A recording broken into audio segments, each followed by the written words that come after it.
Hello and welcome back. I am Vandana and we are learning GK of class 6. This is EduRite series by Amit Publishing House and here is a book Knowledge Navigator, Your GK Journey.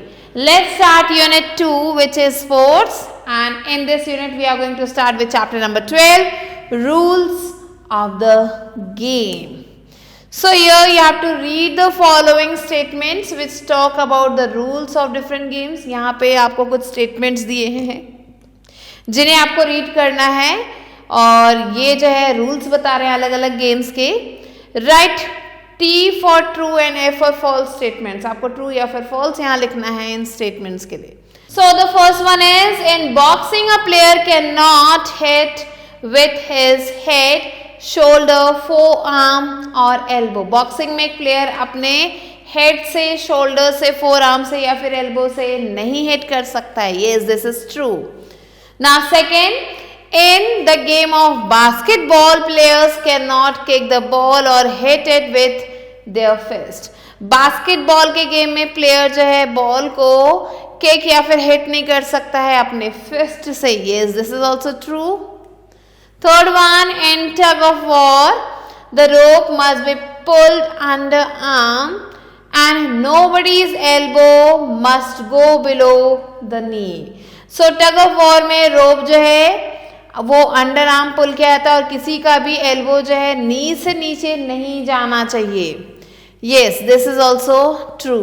Fourth one, in the game of volleyball, volleyball के game में a team can touch the ball 3 times on it's side of the net.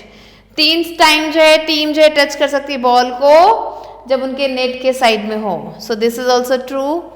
Fifth one, in hockey, it is perfectly fine for players to raise their stick above waist height.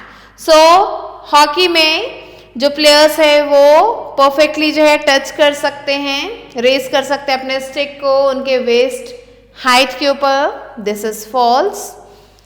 Next, sixth one, in a game of chess, the rook can move as fast as it wants. But only diagonally. So game जो है chess का, इसमें जो रूक है वो बहुत तेजी से मूव कर सकता है लेकिन उसे सिर्फ डायगनली मूव करना है. This is also false. Next, seventh, during the kick off in football, जब फुटबॉल का गेम चल रहा हो तो किक ऑफ के समय 3 players are allowed inside the centre circle. 3 players की जरूरत होती है सेंटर सर्कल में. The one kicking and 2 receiving the balls. जो एक किक कर रहा है और जो 2 बॉल को रिसीव कर रहे हैं. This is false.